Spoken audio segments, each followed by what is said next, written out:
ఏ శుభకార్యానికైనా శుభారంభం. నాకు దాని తర్వాత ఇదే అనుకున్నాను ప్రభాస్ గారు.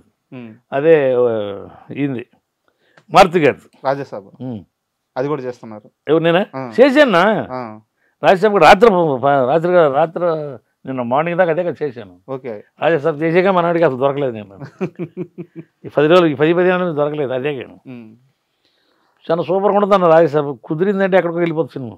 అవునా? హర్రర్ ఇంతవరకు ఎప్పుడు చేయలేదు ఆయన. అవును, ఎవరు ప్రభాస్ గారు హర్రర్ చేయలేదు. ఇప్పుడు అది హర్రర్ స్టైల్, ఇది స్టైల్, దీని వే సపరేట్గా ఉందనా. కొట్టిందంటే ఎక్కడికో వెళ్ళిపోతుంది. మీకు ఆ వైబ్ అర్థమవుతుంది. బాగుందా? నాకు బాగా ఎక్కింది బుర్రకి. ఈ అందరు దేవుళ్ళ మీద లాక్కొచ్చారు ఆయన్ని ఇప్పుడు దాకా. అందరూ ఆ దేవుడి మీద ఈ దేవుడి మీద ఎవరు ప్రభాస్ గారిని. ఈ ఏది లేదు, ఇంతవరకు లేదు. ఇది కొత్తగా ఎక్కుతుంది ఈ ట్రాక్. చాలా బాగుంటుంది. అంటే ఇక్కడ ఒక చిన్న డౌట్ ఉంది. మీరు సినిమాకి పని చేశారు కాబట్టి అడుగుతాను. చెప్పండి. మారుతి గారి కామెడీ టైమింగ్ అదిరిపోద్ది. అండ్ ఈ దెయ్యాల సినిమాలు, ఈ హర్రర్ మూవీస్ ఆయన పెట్టింది పేరు. అయితే చాలా మంది డౌట్ ఉంది ఏంటంటే కామెడీ ఉంటుంది, హర్రర్ ఉంటుంది, యాక్షన్ తగ్గొచ్చేమో అని చెప్పి డౌట్ పడుతున్నారు. యాక్షన్ ఎలా ఉండబోతుంది రాజ్యసభలో? యాక్షన్ తగ్గదన్న, తగ్గదు, ఎక్కడ తగ్గలేదు. చిన్న బాగా వెళ్ళొద్ది సినిమా. ఎందుకంటే ఇన్ని సినిమాలు చూశాను నేను. ఆయన సినిమాలు కూడా ప్రభాస్ గారికి చాలా సినిమాలు చేశాను. కానీ హర్రర్లో నేను ఇదే ఫస్ట్ టైం. హర్రర్లో ఇదే ఫస్ట్. అంతలా పెద్ద హీరోని మారుతి గారు హర్రర్లో తీసుకెళ్ళాడంటే ఎక్కడికి వెళ్తుంది సినిమా. సరే ఇది ఎటో వెళ్తుందంటే అనమాట. నేను ఆయన సినిమాలు చాలా చేశాను మారుతి గారి. ఆయన అదే చిరంజీవి గారు ఆయన మేనల్ ఆయన ధర్మతేజ, ఆయన పేరు అది సాయి ధర్మతేజ. ఆయన సినిమా, ఆయనతో కూడా నేను సినిమా చేశాను. ఇది మారుతి గారు డైరెక్షన్. 10 రోజు పండుగ. ఆయన సినిమాలు మ్యాక్సిమం చేసుకుంటూ వెళ్ళాను. ఆయన సినిమాని చూశాను నేను. కానీ ఇది ఒక డిఫరెంట్గా వెళ్తుంది సినిమా. నెక్స్ట్ ఇంకేం మూవీస్ తీస్తున్నారు? ప్రజెంట్ నేను వరకు అది చేశాను. అనుమా చేసిన డైరెక్టర్ ఉండలేదా, ప్రశాంత్ వర్మ. వాళ్ళది ఒకటి ఉంది, ఒక లేడీ చేస్తుంది మహంకాళి సినిమా. రేపు నుంచి నాకు అది అనుకుంటున్నా. ఓకే, ఈ మధ్య పెద్దలో కూడా చేశారండి. అది ఉంది, పెద్దలో కూడా చేశాను అది. లేకపోతే ఇది విజయ్ దేవరకొండ అవుతుంది. ఈ రెండింటిలో ఏదో ఒకటి దానికి వెళ్ళిపోతారు. రేపు మార్నింగే కానీ ఈ రెండింటిలో వెళ్ళిపోతాను. ఓకే, పెద్ద ఎలా వచ్చింది మూవీ? పెద్ద కూడా సూపర్గా పోతాను, బాగానే ఉంటుంది. ఎన్ని రోజులు చేశారు పెద్దకి? 17 రోజులు చేశాను. 17 రోజులు ఒక ఫైట్. అంటే రామ్ చరణ్ గారి లుక్ చూస్తే రంగస్థలం వైబ్స్ గుర్తొస్తున్నాయి అన్నమాట. రంగస్థలం లుక్లన్నీ అయ్యే ఉన్నాయి. ఆ రానెస్ సో చాలా ఎక్సైట్మెంట్ గా ఉంది. సో ఎలాంటి ఫైట్ జరిగింది మీ ఇద్దరి మధ్య? డిఫరెంట్ గా ఉంది ఫైట్. పెద్ద గోడ ఎక్కటం, దూకటం, రావటం, బాల్ ఆ బ్యాట్ తీసుకుని కొట్టడం, ఎంత కొంచెం డిఫరెంట్ గా ఉంటుంది. సినిమా అంతా క్రికెటే ఉండదు. దాని మీద ఫోకస్ చేశారు. బాగానే ఉంటుంది అది కూడా.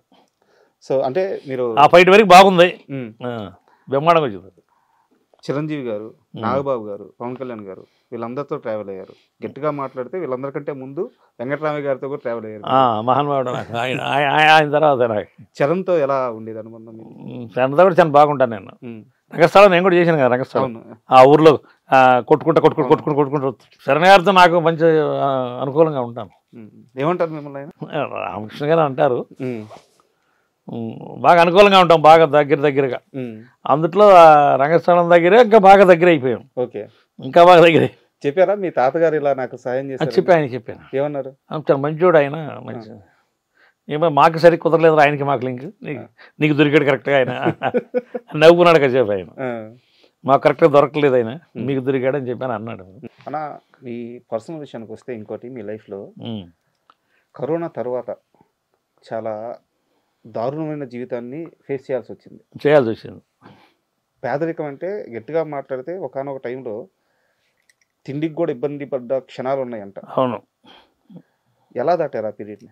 కరోనా టైము ఆయనే మాకు రామ్ చరణ్ గారే. నాకు రామ్ చరణ్ గారు 2 సార్లు ఆదుకున్నాడు, నాగేంద్ర బాబు 2 సార్లు ఆదుకున్నాడు. లేకపోతే ఆ దెబ్బలో నేను రొటేషన్ అయ్యేవాడిని కాదు. అంతా మళ్ళీ అప్పులు ఫాలో అయిపోయేవాడిని. వీళ్ళు కొంచెం నాకు అదే మంచి చెడి కొంచెం మా యూనియన్కి కొంచెం రైస్ కానీ ఇక చిరంజీవి గారు ఇవ్వటం, నాకు పర్సనల్గా నాగబాబు గారు కొంచెం చేతిలో పెట్టడం. పిలిచారా? ఇంటికి పిలిచారా? ఇంటికి వెళ్ళదు, అక్కడ మన ఇదిలో పిలిచాము. ఆడికి వస్తాడు కదా, అవును. ఆడికి వస్తే అక్కడే మాడతాను నేను. ఉమ్. ఇంటికి వెళ్తా నేను, ఉమ్.